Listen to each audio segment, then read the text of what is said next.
Hey everybody, Randy Patterson here, and I have such a fun interview for you this time around. I hope all of them are fun, but this is especially fun, and it is with Jimmy Vivino.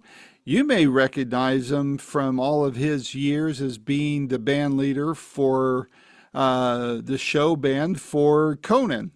And wow, what a legacy that was. And plus, he has played with so many different people.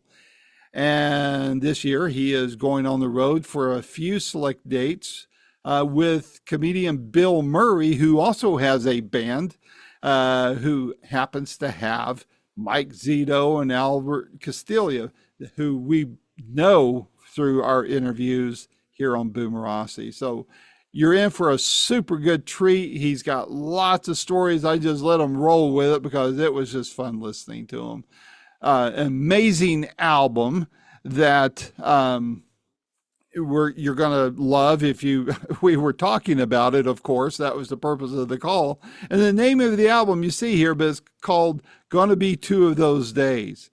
And Matt, he's got, in addition to his own band, he's got Joe Bonamassa on a tune and the legendary John Sebastian on two of the tunes. So get the album, please buy it. Don't just stream it, but buy it. Support our musicians that we know and love. That's how they make a living. So, and if you would, while you're listening to this, as always, I ask that you hit like. And if you're not already a subscriber, please subscribe. It's free of charge. I'm not going to charge you anything. And share it with your friends, especially blues lovers. So without any further ado, here is my first of what I hope are many more interviews to come with Jimmy Vivino. Until next time, this is Randy Patterson with Boomerocity. Take care. Unmute, start video. I hear you, and now I see you. Now we got it. It's too many. Anyway, I'm so technically challenged, you know. Well, we get some weird lighting. Hold it. A little better. I see you just fine. You're lighting up good. So okay, where are you clicking in from? Burbank, California. Where are you at? I am in, to quote the Beatles, the Smoky Mountains way down south. I'm up in Sevierville, Tennessee. Oh, well, that's like civilization compared to this Babylon that I'm in, you know. You said you're where? You're in Burbank, California. Oh, Burbank. Oh, of course, with all the TV studios, all the work you done there. Yeah. Wow. You know, when I landed here, I finally said, all right, I like the weather well enough, and I need a base that has a lot of airports so I can get out, you know. Yeah. Wow. So you've how did the fires treat you there? Well, luckily Burbank's like in a basin, you know, in a little valley, and right. We don't have many trees left here or brush or anything like that. It's like, you know, luckily it didn't. It could have, if the winds got bad enough, though. It could have come and hit us, you know. Yeah. We were just fortunate because not too far away, like Altadena was leveled and unbelievably, and then the whole coast. It was just tragic. It's just, you know, we're not in charge, man. You know, we really aren't. You know, we had a big fire here, not to get off on my life, but about 7 or 8 years ago, we had a massive fire here, and it got within 0.4 of a mile of me. And it was scary. It was very scary. So, man, when I saw what was going on there, anywhere that I see that are fighting fires, I mean, there's a biggie going on the other side of the mountains from me here in North and South Carolina. It's you know, you're right. We're not in charge, man. There's a great writer named Sarah Vowell. She's a historian. Great person too. And she used to say, don't worry about walking around the corner and somebody mugging you or killing you or anything. Nature will murder you. You know, I mean, the truth is, true. The Earth's been turning itself inside out for years.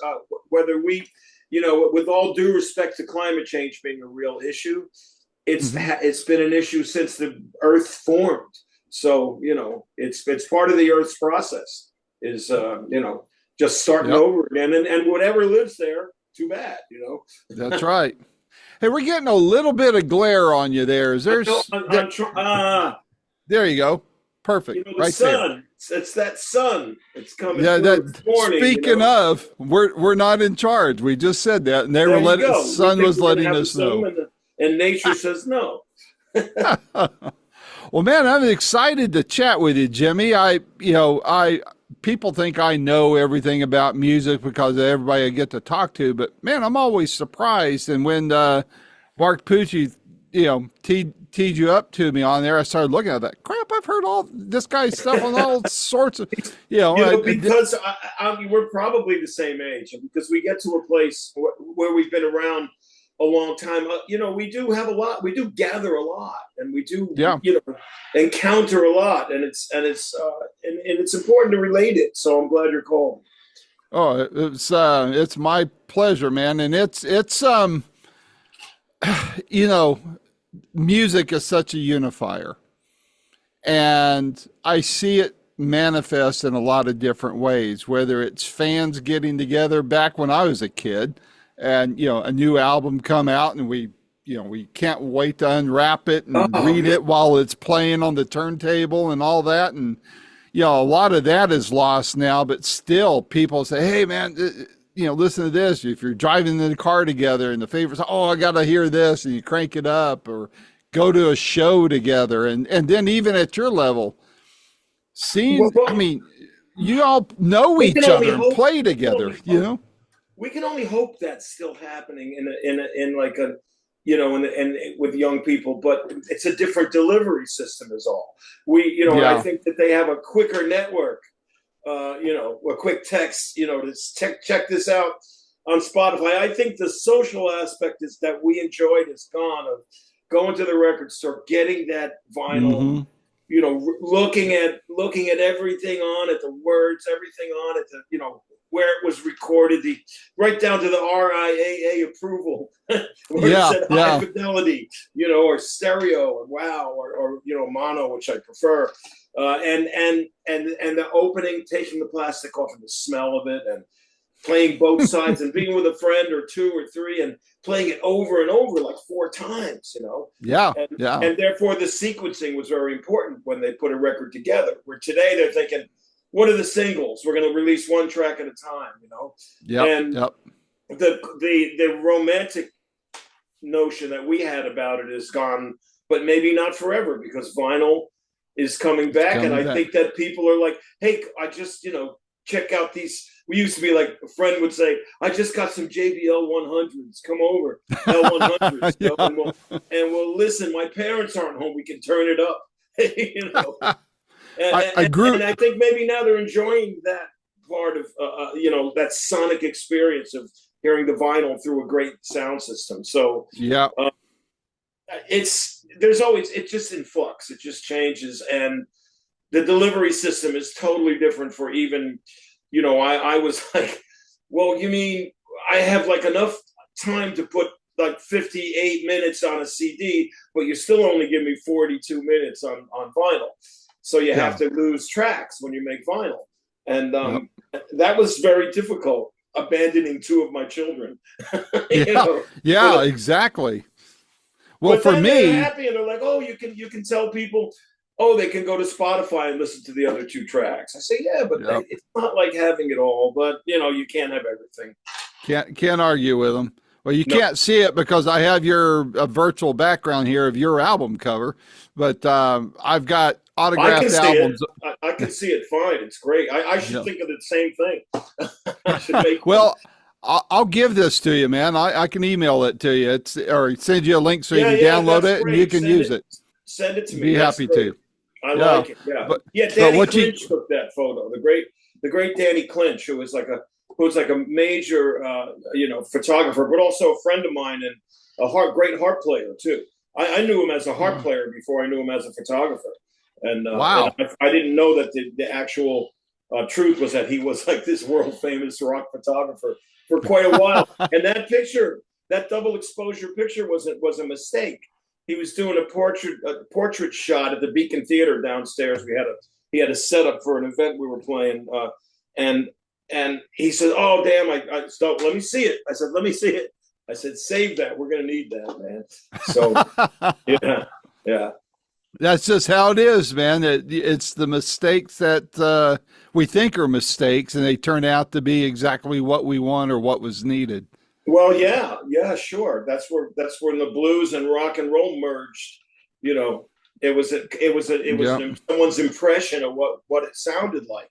You know, the Rolling Stones impression or Fleetwood Mac's impression that we heard Johnny Winter, Jeff Beck, Jimmy Page, Clapton, all of those, Leslie West, all Mike Bloomfield and Paul Butterfield. It was their impression of what the guys were doing in Chicago. And it was just heavier and Hmm. louder. And all of a sudden, it fit right in with rock and roll. I mean, it Yep. really, when blues rock hit the scene, that's where it started to explode with Hendrix and Johnny Winter and Clapton and Beck and Page and all these guys just playing Chicago blues really loud. That was, Yeah. Yeah. and the guy would always tell me we were playing it loud too in the clubs. It was just as loud. Just when we got up to Chess Records, they made us turn everything down because they had a standard that it had to be clean. And but he said, I Yeah. never got my sound on record until years later. Yeah. So Yeah. and Hendrix apparently saw Buddy playing loud and doing feedback and playing with his teeth and between, he Hmm. actually took a lot from Buddy Guy, and we're lucky to have Buddy Guy around still to tell these tales. I've seen him a couple of times, friends with his son, Greg. And another thing you can't see here, Greg got me a signed T-shirt from Buddy, and I've got it framed. I got a blues wall in my office here, and Yeah. signed albums and all that for there. And but yeah, you're right. I'm seeing Janie Hendrix next week. The Experience Hendrix thing is coming through near here, so I've interviewed her 2 or 3 times to get to meet her in person next week finally. But that's what a legacy Hendrix has given us. And everybody still talks about him. Yeah, She's I love Janie that she is fearless and also is in people say, oh, she's controlling. Oh, she's controlling. When Hendrix died, there was no control, and everything came out in horrible bootleg forms and just like stuff that wasn't really worthy of being released. And she put a lid on that and took control of it and has reissued that stuff in a very respectful way, along with Eddie Kramer a lot of times, along with Eddie at her side, and Mitch Mitchell before he passed was involved with Billy Cox, the people that were involved with Jimmy, and she was just a little kid, when Jimmy was, so to her credit, she has put the class back into the catalog that it deserves, yeah. Well, it reflects her class. I remember the first or second interview I did with her. I put it out on one of the Hendrix Facebook pages. Say, hey, check this out. Oh my gosh, you would have thought. Oh, don't listen. You know what? Oh, I know. It's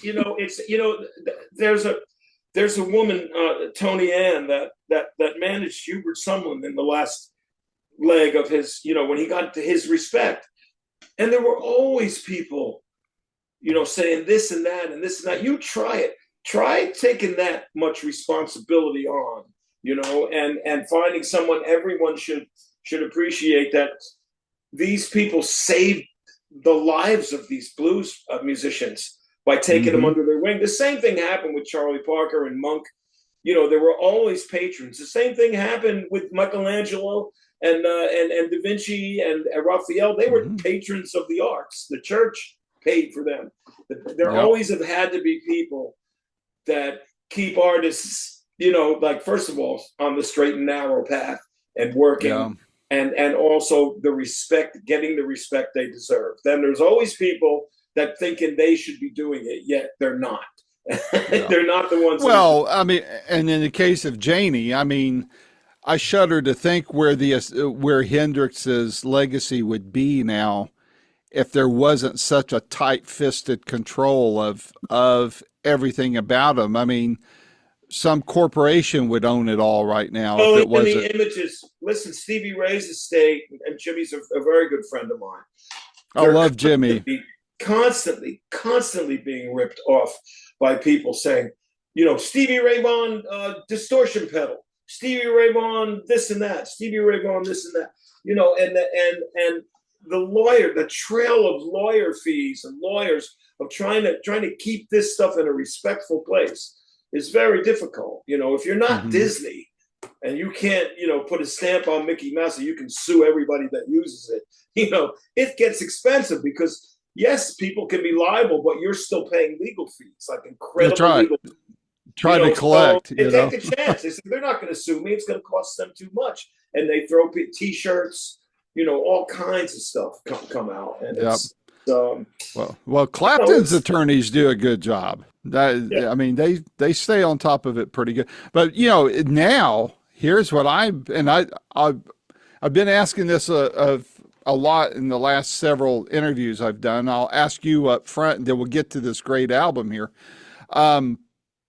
What do you think the impact of AI is having and going to have? Because I'm seeing all these catalogs selling off. And now, and big corporations are winding up with them because they got the deep pockets, right? And then you have AI coming into play.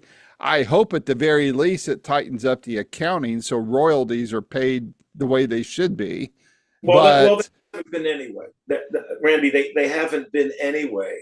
Since Spotify and iTunes took over, my BMI and ASCAP and all the agencies, they can't even collect on this. There's nothing to collect. There's pennies.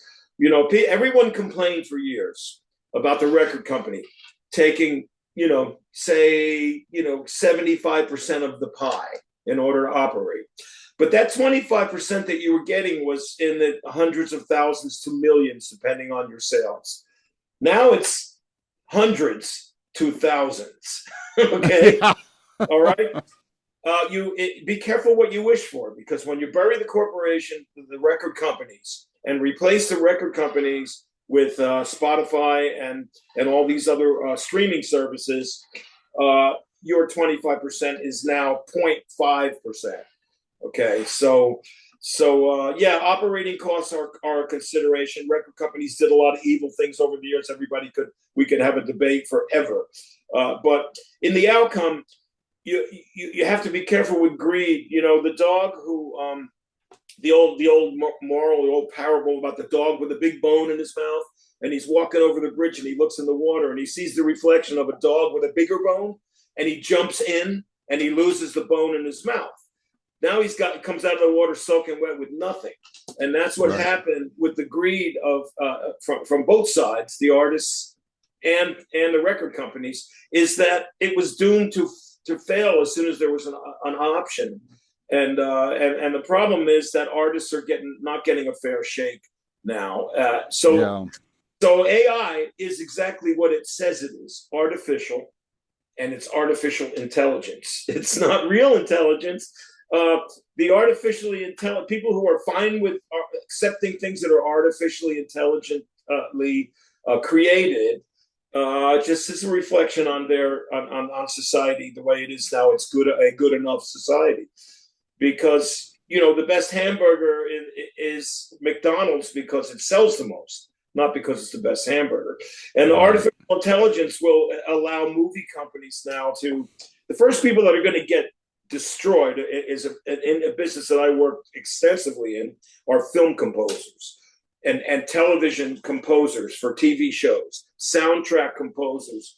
They're going to be replaced by AI probably quicker than anything, because now the director can go to a tech, not even a musician, just have a tech guy, a computer guy with him, and say, okay, go to this app and make me a Mozart string quartet for this scene. And it will, okay? I don't think Mozart's estate or any kind of estate is getting paid. If somebody says, and I could be wrong, but they've got to get this together, because if somebody's going to actually type in, make me a Beatles song, well, the Beatles should be, their estate, they should be paid for it. They should be paid for it. As soon as or if they say, make me a song like She Loves You, Beatles should be paid for it. The writer should be paid for that. If it's there's so much language that has to be defined in the use of AI. But if you just say, make me a classical string quartet and nobody's name is attached, it's going to be good enough for that movie, I think, and for that Yeah. composer, and for an industry that's more into CGI, than it is into actually filming things. So it's going to hurt film composers and composers on TV the most. I think every AI generated song that I've heard that claims to be a Beatles song or a Beach Boys song, it's just crap. Yeah. It's just crap. Yeah. I mean, in comparison with the real thing, it's the McDonald's burger again. People Yep. are eating it up, though. I don't know. I can rant forever about this, Randy, because it's it can be used in so many good ways. But I agree. We tend to do things like, as soon as we get an AI type of thing, first we want to apply it to the arts to rip off artists, and then we want to apply it to making war tools. We want to apply it to war. It goes right to the war. We go right to war with everything, and if not war and artists, the third, maybe fourth consideration will be medicine, where it could be really useful. That's where it's needed. Yeah, that's where it's needed, and I don't know how there could be any kind of reins put on some of these things. Say, wait a minute, the unions have destroyed us and helped us all our lives, but they're powerless in this. The musicians union and the film composers, the societies and the directors guild and all these people, they have no power to say no, you can't use it in our industry, Yeah. So as long as they comply with it, if they somehow banned it, I'm sure there would be a legal case that would go before the Supreme Court about the right to use it. So we're killing ourselves with litigation. So I don't know what the end result is, but I think it's unhealthy in the arts. Yep. I just wish AI would take over Washington, D.C., and then that way they can they can make smart laws. There has to be intelligence there to begin with. See? Well, maybe that would doom AI if they did that. So yeah, I mean, we're seeing. Look, I mean, we're in such the world and the countries in such flux now, like we've never seen. It's like we were part of a generation, a hippie generation of, we were protesting a war that was wrong, and we were protesting a lot of things, but a lot of we didn't get as much done in the end of it. A lot of our leaders became status quo guys like Jerry Rubin, guys that we were, I even went, me and Felix Cavalieri played a gig. I was in a band with him for quite a while, and from the Rascals, the organ player, lead singer. For those who don't know, look it up. You could look it up. Yeah. We played a rib festival in Cleveland, Ohio. Felix and I are old time radicals, man. And Felix says to me, I gotta introduce you to somebody that's here at the rib festival. He's participating in the competition. Yeah, he's making these great ribs. And he takes me into this little trailer and he introduces me to Bobby Seale from the Black Panthers, who was a revolutionary. Wow. Uh-huh. And I said to myself, with all due respect, I said, Bobby Seale, rib festival, competing in a rib festival. Okay, the 60s are definitely over, but his ribs were fabulous then. He's just a human being too, I mean, became a capitalist, Well, yeah. That's what goes around comes around, and it's somewhere in there could be some equilibrium, I think. But but it doesn't mean that everything that Bobby Seale wrote, when I read it all, shouldn't be read and listened to. And it doesn't negate his importance in that era. But like anything else in history, you don't cancel it. It's got to be there so we can compare it to what's going on. You don't say it has to be. It was hard enough for H. Rap Brown and Bobby Seale and guys like that to get their books published and out there into the public for us to read and get another opinion. It doesn't say we had to agree with them, but we sure should read everything, from everybody's side of things. And that's the problem today, that it's like one side or the other. The line in the sand is a chasm. You can't even cross it and shake hands. The rift is too big. and Yeah. people are if they don't listen to them, they yell back at you, they yell at you, and they go ah, like a little child, if you're not agreeing. We Or should they all tap agree it. to disagree. Yeah. Or they'll type in all caps to really make their point, right? Well, I, I think there's some people, and I'm not going to say who, are just too dumb to know you don't do that. Yeah, Anyway, yeah. keep going. Well, hey, this album I absolutely love, Jimmy. It is so good. I love the blues. I'm not an expert on it, but I know what I like when I hear it. And man, this album blew me away. Tell me about it, how it all came about, and who all's on it, and give me the liner notes too. It COVID, it was an amazing. You could use that time or not. We were sequestered. Whether you agreed with what was going on or not. And right away I was just like 24 hours when it first started, 24 hours a day, poisoned by every cable news network out there with every opinion and every talking head. We don't even have journalists anymore. We just have news readers now.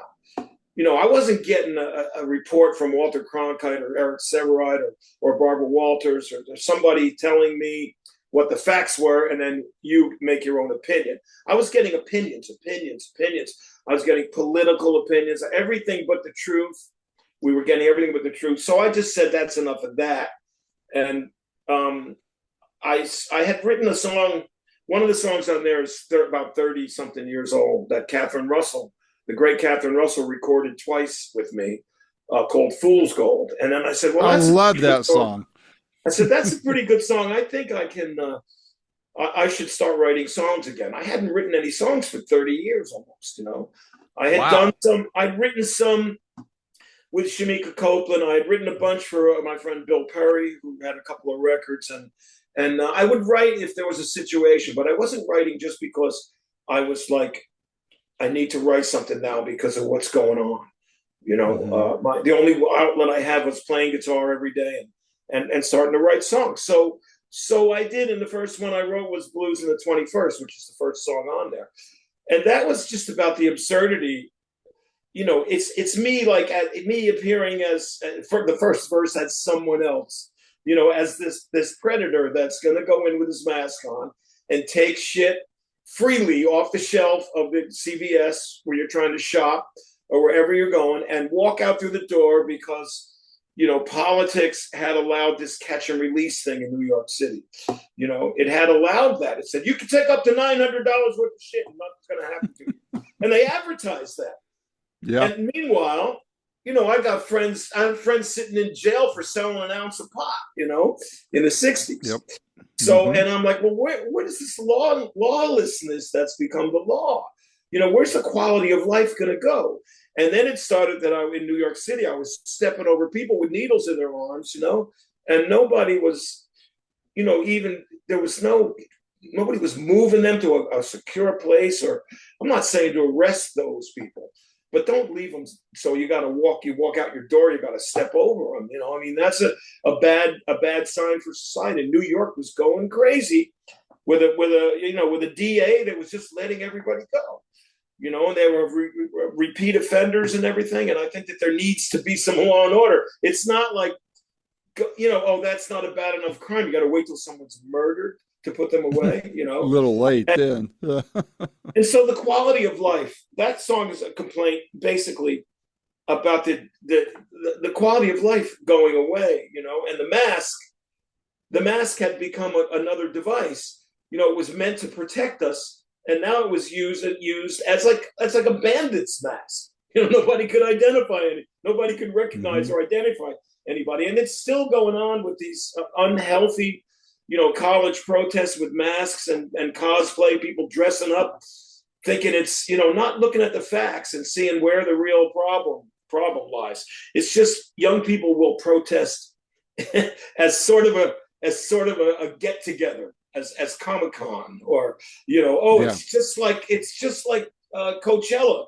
We're all going to be there, and dressed up a certain way, and wearing masks or whatever the hell else they're wrapping their heads in, and just having a ball. They're having fun, and they're not looking at the facts. So, Right. I say examine all the facts. I don't take sides in any of these things. I just think that we're not acting right. And then the rest of the record, it falls into. There's one about the ecology, going down fast. That's a warning, and I do say from both sides. There's one line. It doesn't. We're going off a cliff. It doesn't matter a cliff if you're running on lithium or octane gas. We're all going.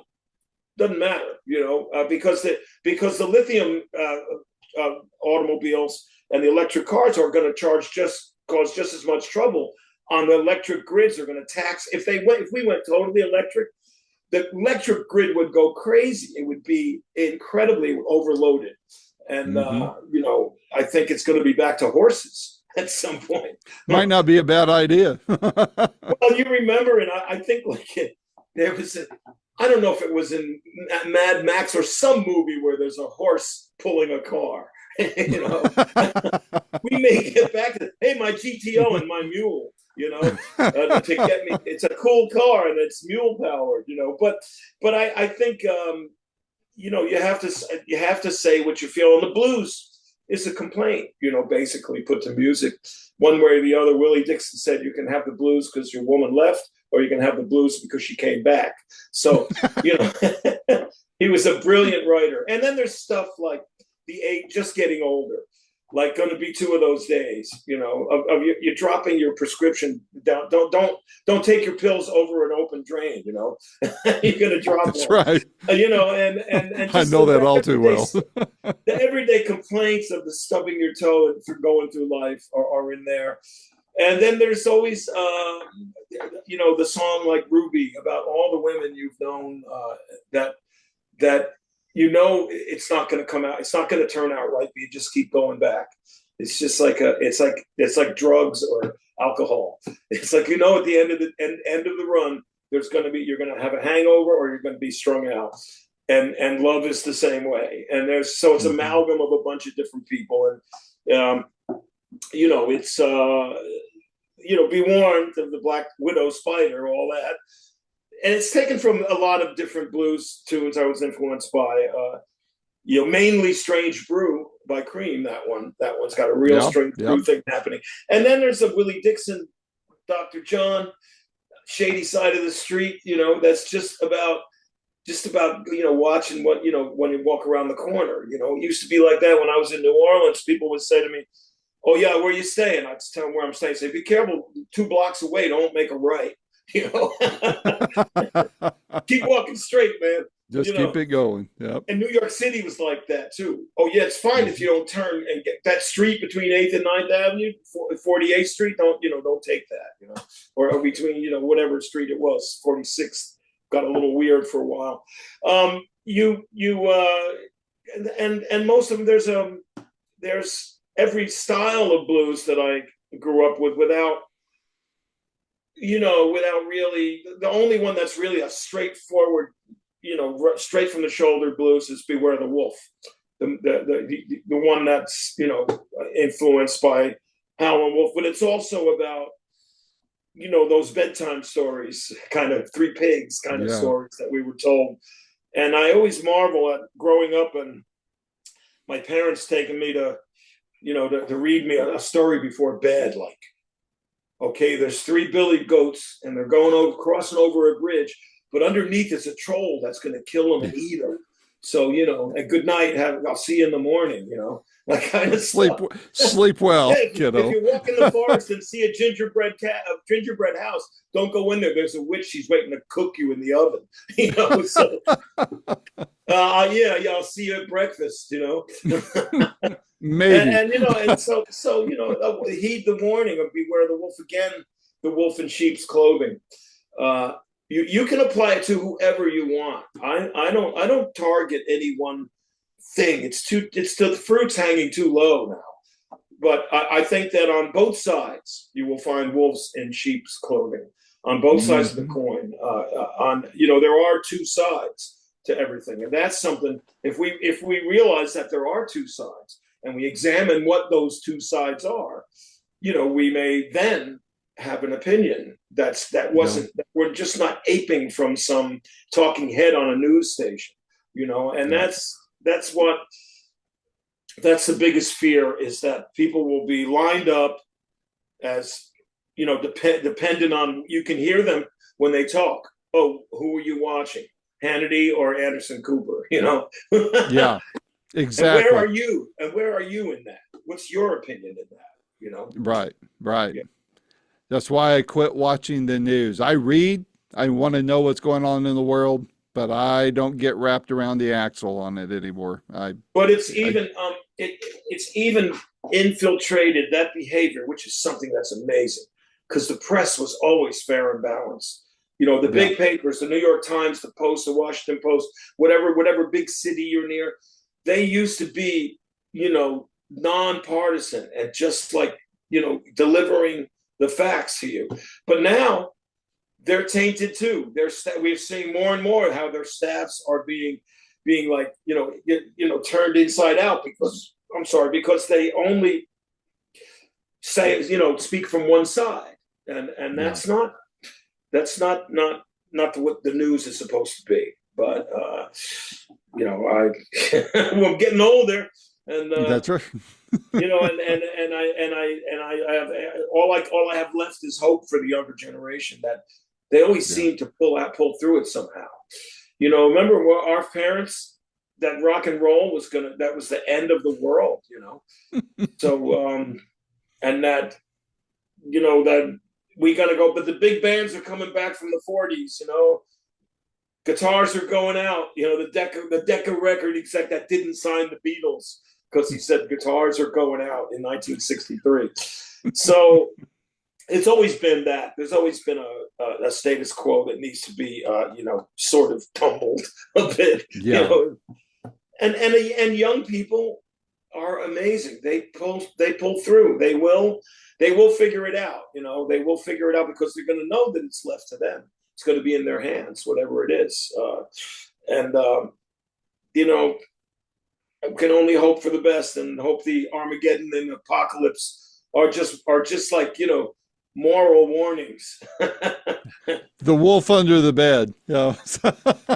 Yeah. Listen, the Bible was written hundreds of years after the fact of these events, Mm-hmm. So just imagine when you tell somebody a story down the telephone line, how 20 people later it changes. The old aristocrats joke, in that movie. Yeah. Yep. Well, that's what we're basing our beliefs on, is stories that we're told, to try to keep people, and they all basically are saying, be good, or this is going to happen to you. And that, and, I think it's not to take them literally. It's to take them as, moral lessons. Yep. And when people start taking them literally, like, it's not what was intended, I think. But I don't want to get too much into religion, because it's an important thing to have some sort of faith, whatever that faith is, even if it's faith in humankind, it's faith, Yeah. Yep. Well, I know who's on this album because I read the one sheet, but tell viewers who all is on this album. You got a couple of heavy hitters on there along with you. Well, the drummers, Rich Pagano. Rich Pagano is the co-producer and the engineer for the main sessions, that we did in his basement in Stone Ridge, New York. Rich Pagano played drums, and the other drummer percussionist is Mark Teixeira. Rich Pagano and I have had a band called the Fab Four for years with Will Lee, which is a Beatle, not a tribute band, but it's a Beatle classical. Our impression with the Fab Four was that, well, if the Philharmonic's doing a Mozart concert, they don't dress in powdered wigs and knickers. They play the music. Right. So that was the Fab Four. It's about totally studio musicians playing this music, and giving it the respect and the history. So Rich, that's where I met Rich, and we've been working together in a lot of different projects since then.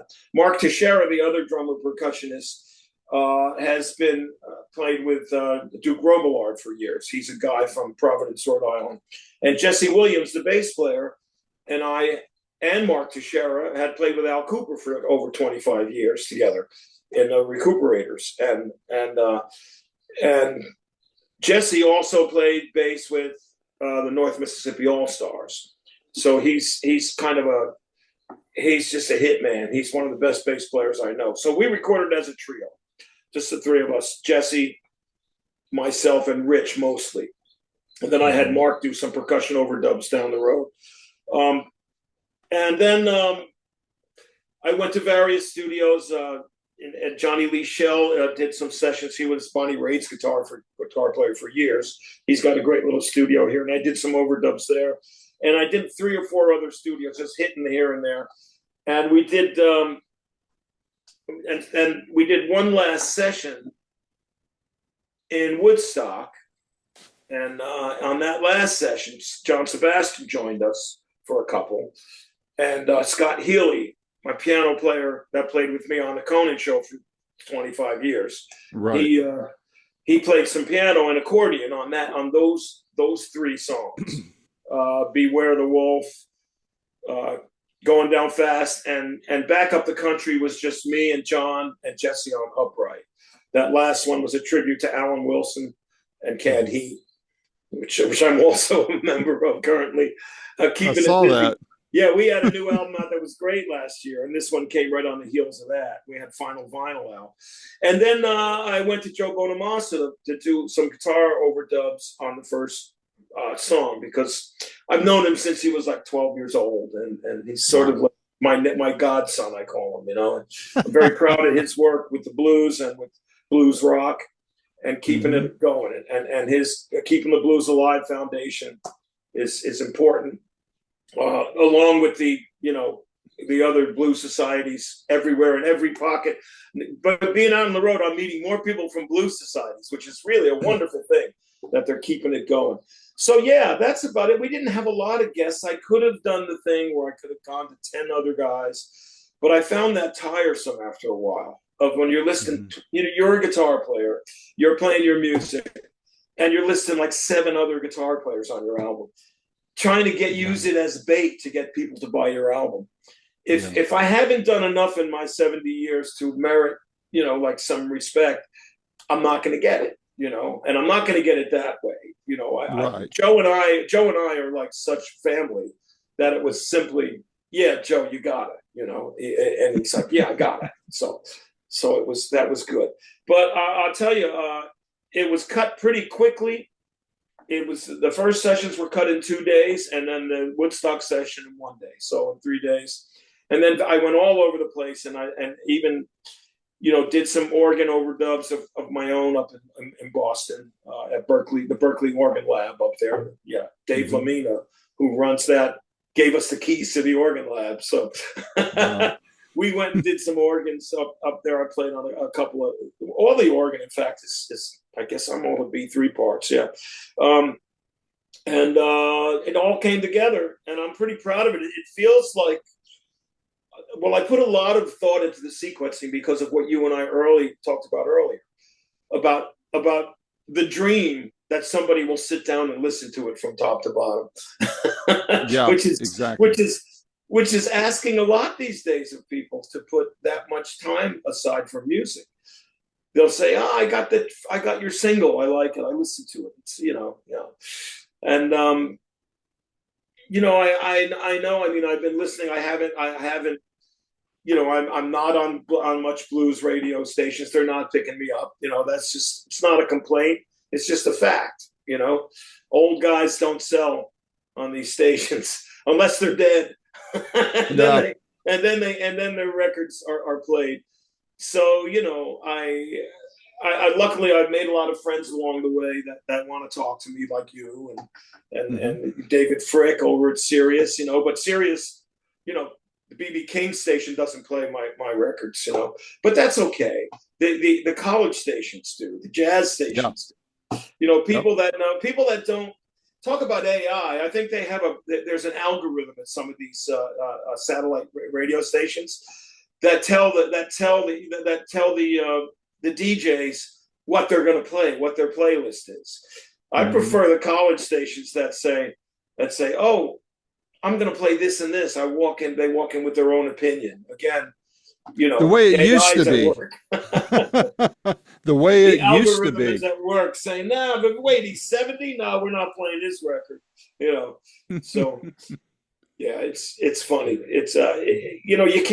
You don't make a record for any other reason that it's the music's in you, and you must get it out. You have to Yep. get it out. If somebody likes it, if 10 people like it, I'm happy. If one person digs it, that's fine. I got to one person. Um, it's not a numbers game anymore. There's no. It's funny. There's one song on there. Um, going to be two of those days. That song. Mhm. I played it for Al Cooper. I said, Al, I think you. Yeah, if you don't know Al Cooper, you probably know him from the Dylan movie that's out now. Well, I That's don't know him personally, but I've known about him for ever since I got into music. Yeah. He's my best friend in the world. He just stepped out of my record collection into my life in a great way. How So I cool. said, this Al, I'm going to play you this song. It sounds an awful lot like one of your songs. I said, I was thinking of you and Johnny Guitar Watson and Mose Allison when I wrote this. It's called "Going to Be Two of Those Days." He said, "Well, that's a good title." I said, I played it for him. He said, "Yeah, it does kind of sound like that song of mine, but so what? Everything's influenced. Everyone's influenced by everybody."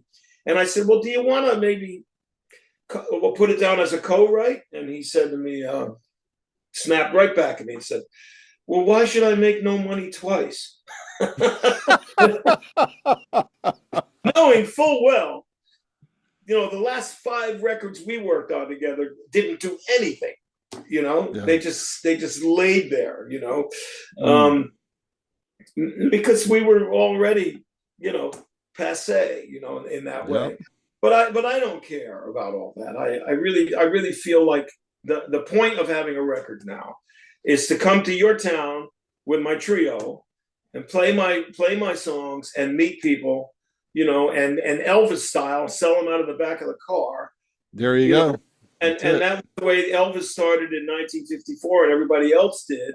Can you imagine a Cadillac or a Chevy even with a trunk load of 78s and all of the band gear strapped to the roof, and you got Scotty and Bill and Elvis and DJ all in the car driving, you know? He was my first concert I ever went to. Elvis Presley. In 70s. 73 in Phoenix, Oh, Arizona. I met the Colonel there too. I got to the show real early and I caught him on the floor. I was 14 years old. yeah. And I say that's my first celebrity interview was the Colonel. So Well, I'm glad you got him. He's a fascinating guy. What did you think of Tom Hanks's portrayal? I didn't like it honestly. Me neither. It was a cartoon. I thought it was way first of all, I read that Tom promised the Colonel's widow that he was going to treat him right, and I don't think he did. And I love Tom Hanks, but I vehemently disagree with how the Colonel was portrayed. And Well, um, Tom didn't write the script, but he could have said, no, but I he had guess. some sway. He had some I'm sway. sure. I'm sure. But I interviewed a guy he's a friend of mine now, Marshall Terrell. He co-wrote a book about the Colonel.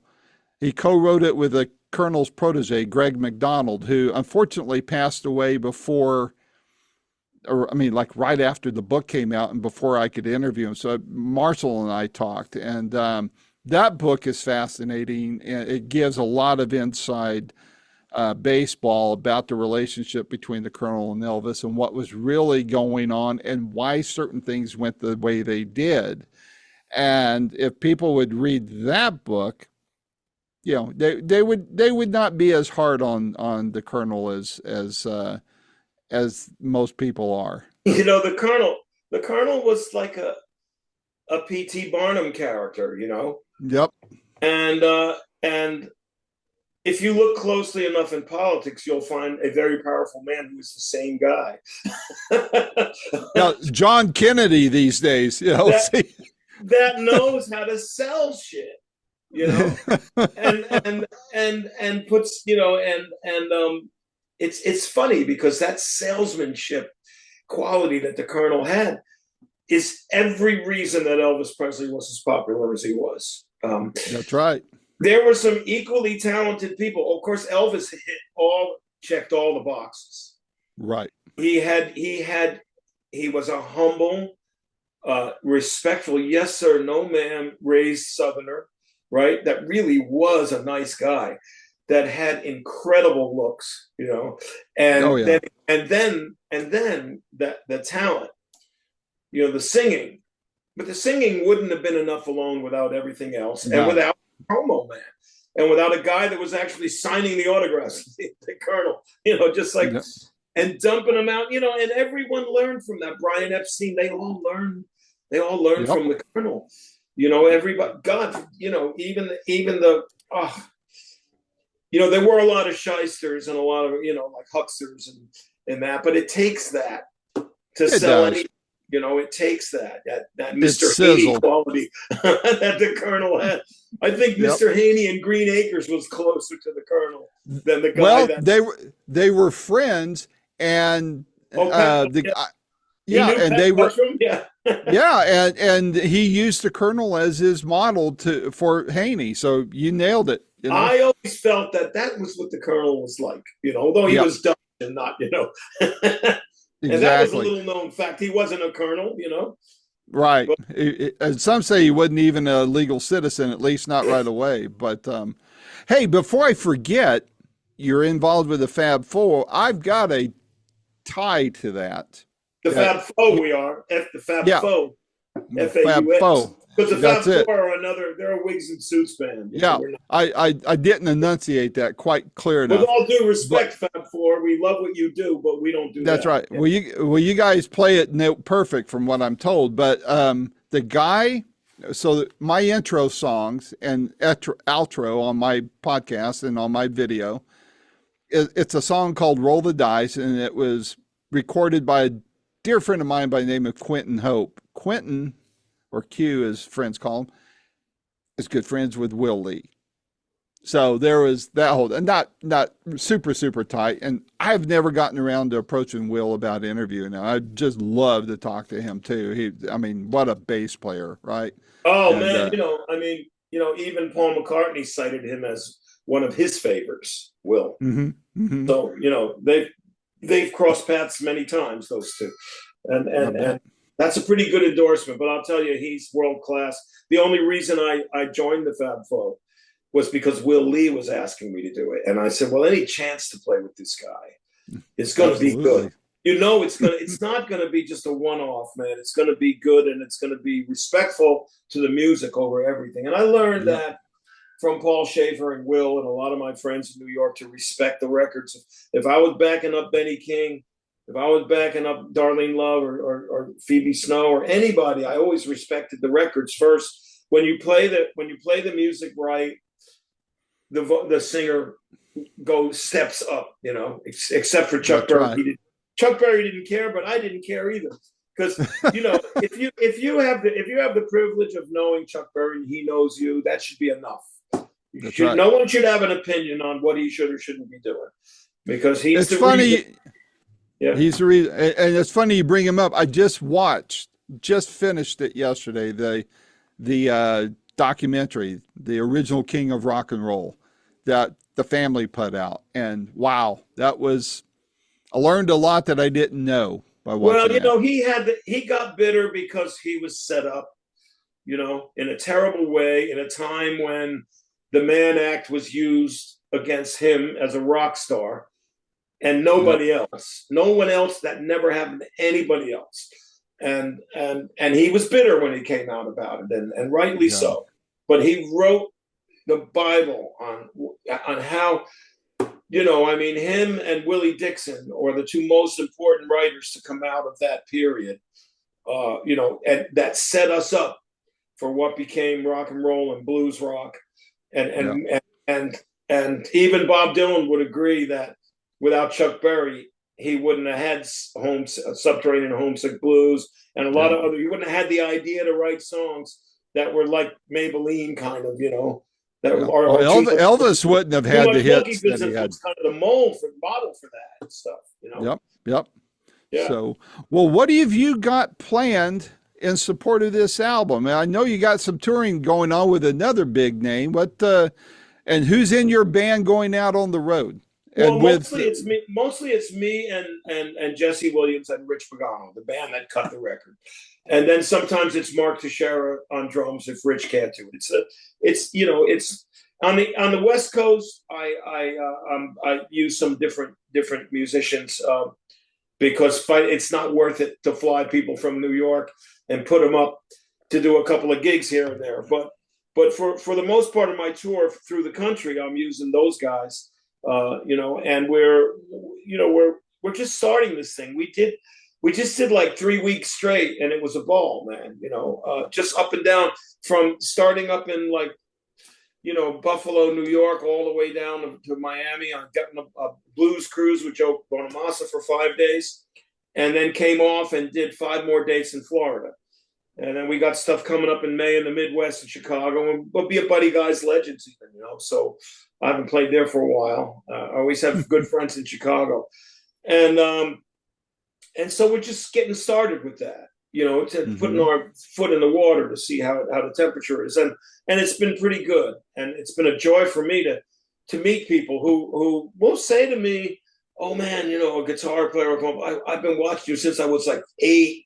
On the Conan show, a guy that's like 31. We were on in '93. Don't forget. So some young player is to know that somebody says they're playing guitar because of you is that's the best payment you could get.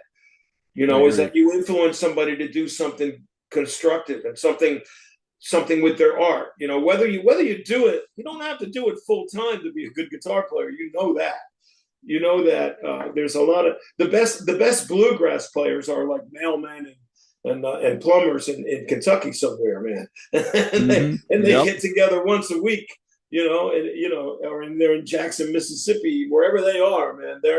They're playing from their heart, and it doesn't take getting paid for the gig to be a good player. That's for sure. That's right. The opposite actually works sometimes. You don't even have to be that good to get paid. But you got to be that good to sit with some of those bluegrass guys, man. Well, how'd the connection to tour with Bill Murray and his band come about? Well, I know all of the Murray brothers since the late 70s, between Chicago and New York. And just are hanging out in the same bars mostly and playing, off the cuff, music sessions at those bars. I'd be playing, and then Andy Murray would come in, and Bill would come in, and Brian would come in, and Johnny would come in, and Joel, and they would all come in, and mostly Andy and Bill would sing. Brian and Johnny and Joel, we'd drink, and then we'd all drink, and then we would sing some more. It was just kind of a social thing in New York City, and then up in Chicago, and so I started going down to Bill Murray does a Caddyshack tournament, in Florida every year in Sarasota there, where the Golf Music Hall of Fame is. Right. There's a Caddyshack restaurant there, so we do a fundraiser there every year, and I would go down and play, and Bill would come and we do a jam on the last night. We do a big session. And then last year, Albert Castilla and Mike Zito came down, the Blood Brothers. Two great guys. Mike had already signed me to the label. I know Mike for a long time, and Albert was kind of a new friend. And then something happened at the Caddyshack tournament. It was like the Rat Pack up there, It was just so much fun. And then Zito, of course, he's the head always as far as business goes. Zito was like, we should do this in front of people. We should go out and do this, Bill. Why don't you and Albert and Jimmy and we use the Blood Brothers band, the existing band, and we do like a little review, where we all do numbers. We throw it around on stage, and just have a good time. And Bill went for it. He liked the idea. It was a right time in his life in a year or two, he might not want to do it. Right now, he wanted to do it, and we've been having just so much fun. And the That's cool. audiences have been great, and they've been having a lot of fun. And there's a post-COVID, you know, kind of drive that we have to have fun again. You know, and this is part of it. It's funny how you try to say, gee, this might not have happened before we all weren't sure if we were going to live, and then when we do come out on the other end, we're all of a sudden we're like Scrooge on Christmas morning, go buy that goose, the one as big as me, he's a remarkable boy, we're just like, we're saved, and we're like, what can we do? Yeah, that's good, that's fun and good, and have people get people together again. And I think it's kind of it's a joy. It's one of the really joys is to play with those guys as much as I can do it. Schedules provided. We've been pretty lucky that we've all made most of them. I've been the wild card because I was promoting an album at the same time that we decided to start doing this. And Mike Zito's kind of torn. He's like, well, you got to promote the album. It's on my label, and that's right. You got to do this, and I'm like, well, we're going to find a way to make it all happen, and it's been just great. I'm grateful in a lot of ways to. At my age, I wasn't going to fish. I wasn't going to golf. I certainly wasn't jumping out of airplanes or climbing mountains or doing anything. I don't like to lay in the sun in the Caribbean. There's too many bugs. I just don't. I'm not a beach guy, and it was like, what would be retirement? What would be special? Well, after 27 or 8 years or whatever, close to 30 years of golden handcuffs, meaning that you're chained to a studio chair with gold, though, pure gold, and you can't go out and play music all the time. Right. And so playing and when I decided to do that, playing my own music was going to be more important than just doing blues covers all night, because in the past I'd done that, and that's kind of fine for clubbing around and just jamming and all that. But playing your own music is so gratifying when you see people like it, or if they dance to it. I used to me and Sebastian worked with this guy, Yank Brechel, who was an old mandolin and guitar player, from Brownsville, Tennessee, that played with the original John Lee Williamson, Sonny Boy Williamson, and played with Sleepy John Estes in a trio with Hammy Nixon, a great trio. And he used to say to me, don't forget, if people aren't dancing, your music's not working. That's right. You're not supposed to sit there like, Yep. The whole thing is that he said, don't forget, we're not musicians, we're entertainers. So those guys, they worked house parties, they busked on street corners, they were busking with a tin can, playing. They're playing they said they were playing private functions for white folks, for black folks, for anybody that would hire them. And they were entertaining, playing more than just the blues. And Robert Johnson probably had to play all kinds of foxtrots and different kind of dances. Yeah. It was about which dances are people dancing, and then you slip your music in, but make sure they're dancing to it. And that was always the way with the blues. Yeah. I became aware of Zito when I was living in Dallas. I'd started Boomerocity, and I was there for a Johnny Winter concert because I had interviewed Johnny and Paul both. And you're talking earlier about people that are watching out for other people. Paul, I think, was Johnny's saving grace. And but it was at the Granada Theater in Dallas, and they were playing these videos, and they, oh no, I take that back. Zito was opening for Johnny, and then he came out and played with Johnny sometime during the thing, and I just became an instant fan. And and then so I've interviewed Mike, I don't know, 3 or 4 times, Albert 2 or 3 times, and both of them are just the nicest guys, man. I love them both. Getting back to Paul Nelson, who saved Johnny Winter's life, basically, okay? and put him on. Paul Nelson, God bless him forever. And Johnny was like Rip Van Winkle, waking up out of a fog after Paul got a hold of him and straightened him out, got him away from the bad people that were keeping him high for 40 years, or more like 50 years. And I was lucky enough to play on Johnny's next to the last record with a bunch of great people. Now, Johnny did that. Johnny Winter doing what I said I didn't want to do is a different thing. Because when someone asks me and Warren and Haynes and Derek Trucks and Sonny Landreth and Paul Nelson's one of the ones that put this all together. And when they ask us to play on Johnny's record, that's because Johnny knew us all. And Johnny liked us all. And Johnny was like our mentor in a lot of ways. And we all wanted to do it. Johnny didn't need our help doing it. We wanted to do it. And Paul, it was a way of Paul saying thank you to all of us who supported Johnny through all those weird times that he was having, man, And Johnny didn't forget that, who he really liked, to be on his record. And that was a pleasure. And that was all because of Paul too. Because Paul came from a band called Liege Lord, which was a heavy metal, a dark heavy metal band, but he always had that blues root. And I don't know, he rescued Johnny from oblivion, really, because I had gone to see Johnny before Paul stepped in, and he was I think they just had him on methadone, like really, and he was playing in circles. He would play the song, and then we'd go back and play the same exact solo over, sing the same verse, and he wasn't really present. And then when Paul straightened him out, he all of a sudden his singing, his playing, everything was like way up again, And he's that doesn't get mentioned enough. No, I agree.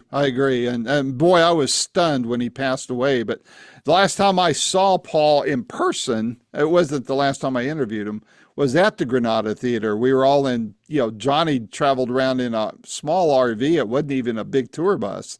Yeah. And they had just played on Letterman when Paul McCain was on, or John McCain, not Paul McCain, John McCain, the senator. And their inside joke was mimicking McCain. They're saying he would shake hands with everybody. He didn't know who these guys were. And he'd go, "You're a fine American." I grew up in Arizona. I'm very well aware of who John McCain was. Did not like him. But, Johnny knew of Jerry McCain. That's the only McCain, the blues man. Yeah. Well, he didn't know of John McCain, man. Yeah. I got to hang with him a little bit in their motorhome, and Johnny signed a couple of albums for me that I have hanging here. But the big joke was, every time somebody paused, they say, "You're a fine American," and it was just they're just going back and forth on that. But Paul was so great. Johnny's Texas to the core, man. Oh yeah, definitely. Listen, Johnny, definitely. Johnny doesn't get it. Johnny and Mike Bloomfield, both probably my two favorite guys. They never got that real acclaim that Page and Clapton and Beck got. And a lot of kids. When I say kids, I mean in their 50s. They really think the blues starts at Stevie Ray Vaughan. And they know that Stevie would have schooled them on that. Because Stevie would have said the blues starts with my brother and then it goes backwards from there. Yep. Jimmy Vaughan is a real blues man. He is, and I've had the privilege of chatting with him several times and backstage with him. I was at Stevie Ray's funeral. Yeah. And I walked up, Jimmy, this is so cool. Walked up as Stevie Wonder, Jackson Browne, and Bonnie Raitt were singing Amazing Grace a cappella by the graveside. I'll never forget it. I wish we had smartphones then to been able to record it. That would have been so cool. But well, you know what, though? That's your memory for you. You know what? There's nothing wrong with that. We all have them. You and I both have them from going to shows in the 60s and 70s. Yeah. That, and by the way, everybody at those shows was present. I just did a thing the other night. We did a thing for Barry Goldberg at the Mint here. And, Barry passed away the day after Garth Hudson, two of my dear friends, great keyboard players and mentors to me. And I noticed the difference was, Barry's, because I had a bunch of players. I had Slash and Joe Bonamassa and Elliot Easton, and a lot of Richard Fortas was on there, and I had a lot of players that were newer blues players, Hmm. and some other ones like Carla Olson, who was from Austin, I and she love was her. Love Carla her. on it, and this is all like, and Marcy Levy rather, who of course, Hmm. was on wrote Lay Down Sally for Clapton, with Clapton, Hmm. and the core, she's on that. Yeah. And we all played together with Barry Goldberg. But I noticed that the younger people who came because Slash and Joe were there, they watched Hmm. the whole show like this, Yeah.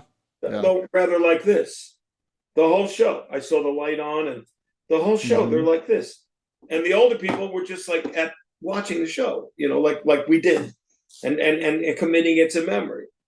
Hmm. And that's okay, but I wonder if they really experience the show, if they're thinking about the shot.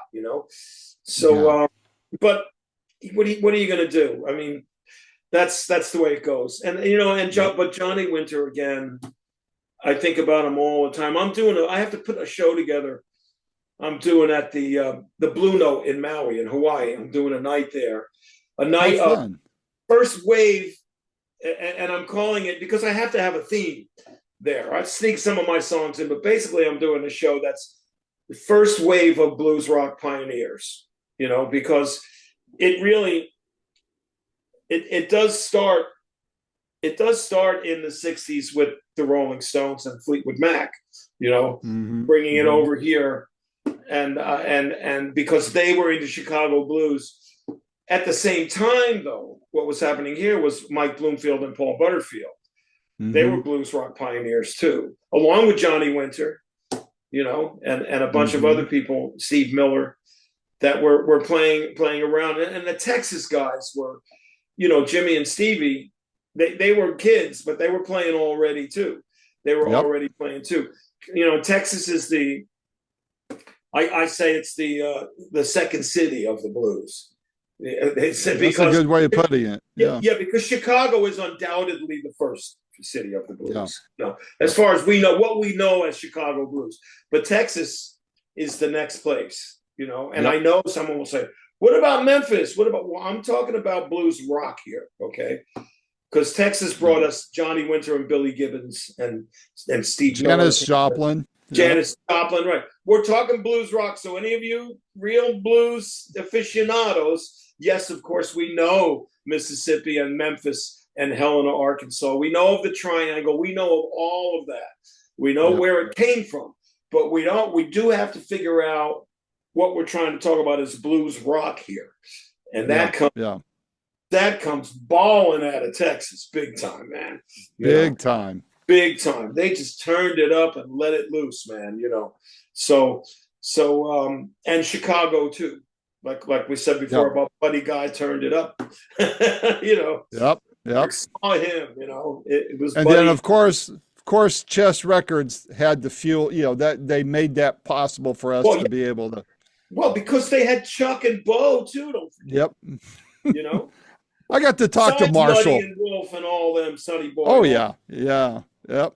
And Man, those what a guys were legacy. always trying to, Muddy and Wolf and Sonny Boy were always saying, how come Chuck Berry's getting all these hits, Well, the songs he's writing, he had his finger on the pulse of teenage America, white and black.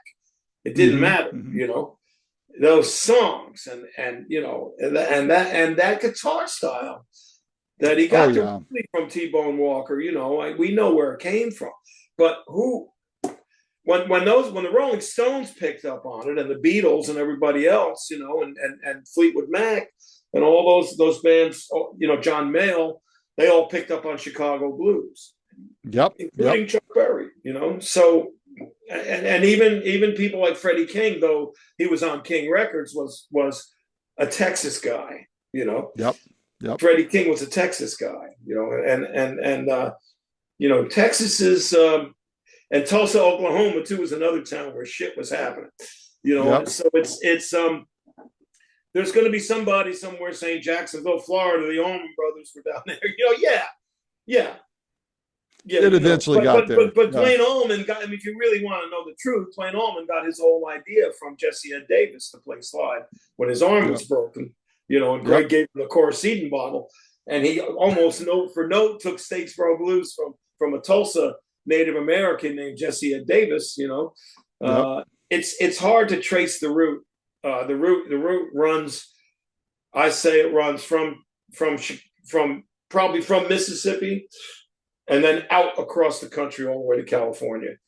And in some places, there's some trees that that grew out of that route that are massive oaks like Freddie King and Stevie Ray Vaughan and Johnny Winter. Oh, all of that. And California had a whole scene that was amazing. South Central California, and then up in San Francisco and shit was happening. Oh yeah. It's Detroit, and John Lee Hooker up in Detroit.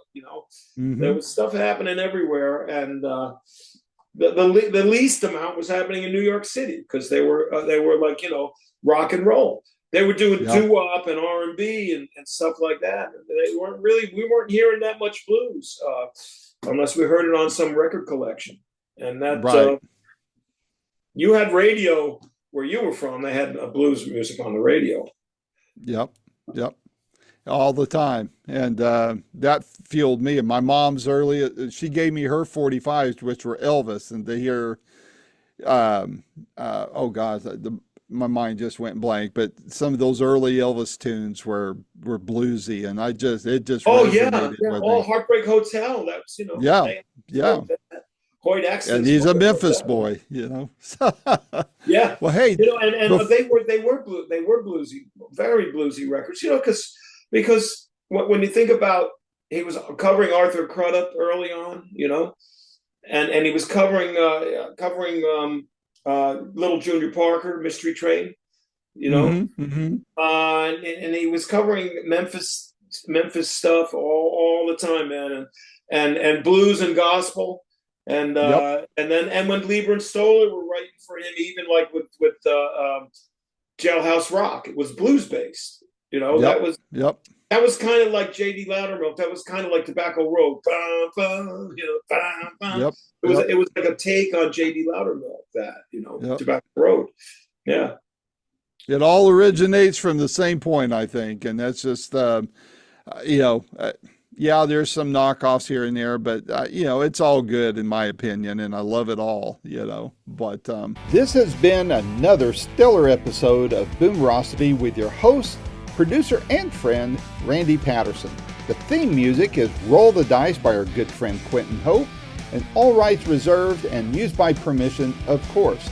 Post-production is done by Cardinal Sins Productions. The Boomerocity name, logo, and content is copyright protected, so all segments may only be used with written consent by Boomerocity and/or its assignees. You should direct your inquiries to input@boomerocity.com, and the copyright is 2025.